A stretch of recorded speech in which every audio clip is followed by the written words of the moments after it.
In this video, I'm going to show you how to calculate the cost of goods manufactured.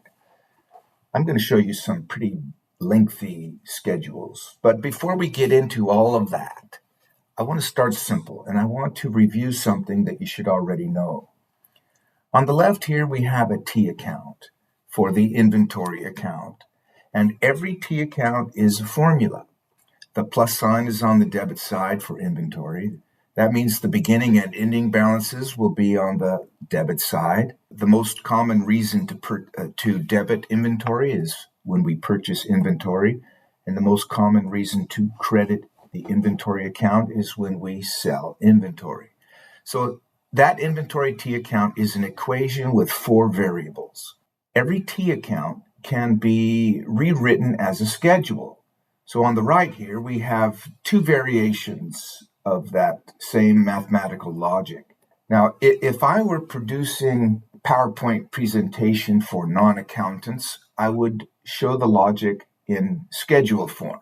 But as an accountant and as a student of accounting, I would take my test, and in the white space of my test, I would write T accounts.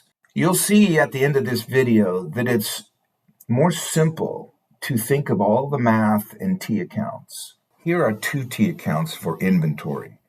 The T account on the left is entitled Inventory. The T account on the right is called Finished Goods Inventory. A slight name change. In a manufacturing environment in the textbook world, we will call the inventory account Finished Goods Inventory. Now look at the math. These T accounts have basically the same logic, except for, on the left, we debit inventory when we purchase inventory. This is what would happen in a merchandising business, where they just purchase inventory and simply mark it up and sell it for a higher price. Look at the finished goods inventory T account.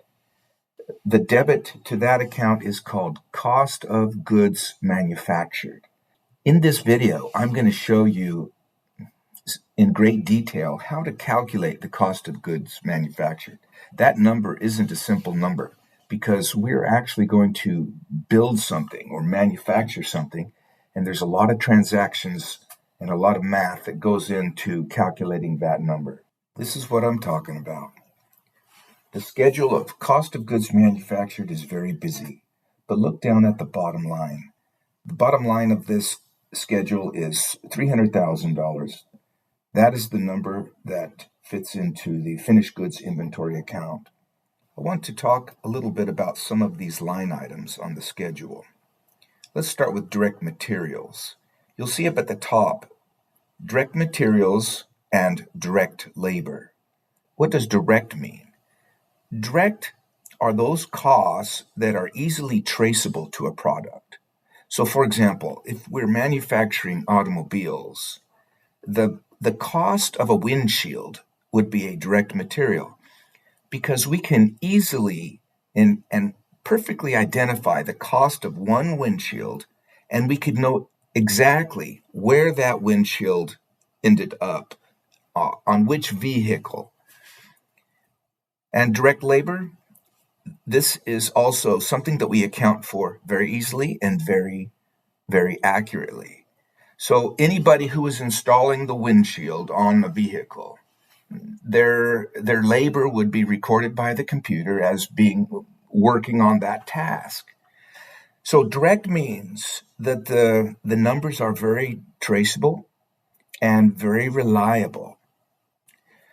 The next batch of numbers is called factory overhead. These are called indirect costs. Indirect because they're not easily traceable to a specific product that we're producing. An extreme example would be a bottle of Windex. If you're manufacturing cars and you have Windex available to just wipe up a smudge here and there, how do you know which car received how much Windex? Well, we're not going to account for that very carefully. We're not going to say this car received 10 squirts and that car received 2 squirts. So that's an extreme example. But there's a long list of this type of cost, And we're going to pool all of these costs together. And then when we finish producing something, we're just going to assign some of this factory overhead to each unit that we produce. Now you can see herein is the problem. All of our inaccuracies are going to be in this overhead that we haphazardly assign to what we've produced. Well, I'm going to spend a lot of time talking about how to improve the assignment of overhead to make sure that you send the overhead to the units that cause the overhead, as opposed to just randomly dispersing the overhead to things we produce. Because if there's no logic about how you assign overhead to the units of production, then it's possible to distort our understanding of the actual costs of things that we're manufacturing. Now I'm going to add just a little bit more detail to this schedule of cost of goods manufactured. I'm going to show you in schedule form how to calculate the cost of goods sold.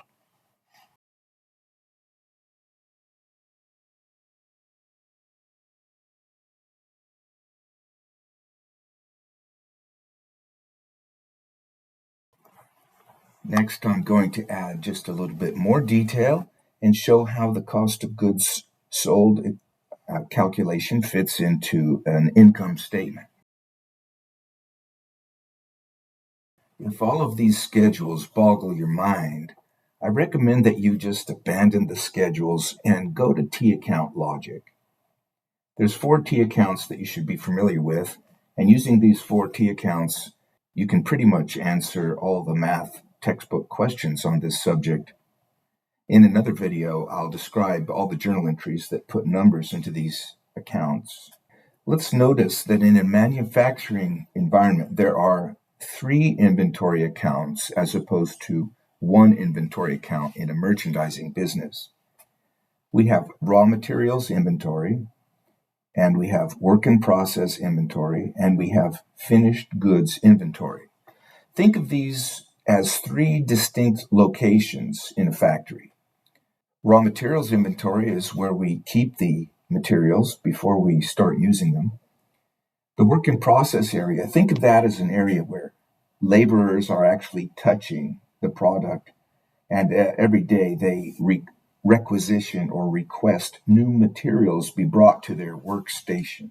And when they finish producing something, they move it out to an area called finished goods inventory. Now, hopefully the finished goods inventory will not be sitting there long. It will just continue to move out and be distributed throughout the country or the world. The textbook world doesn't talk about factory overhead as being an inventory account because usually by the end of the year, the balance is insignificant or maybe zero. So technically, though, factory overhead is an inventory account in that the costs are being capitalized, carried as an asset as opposed to an expense.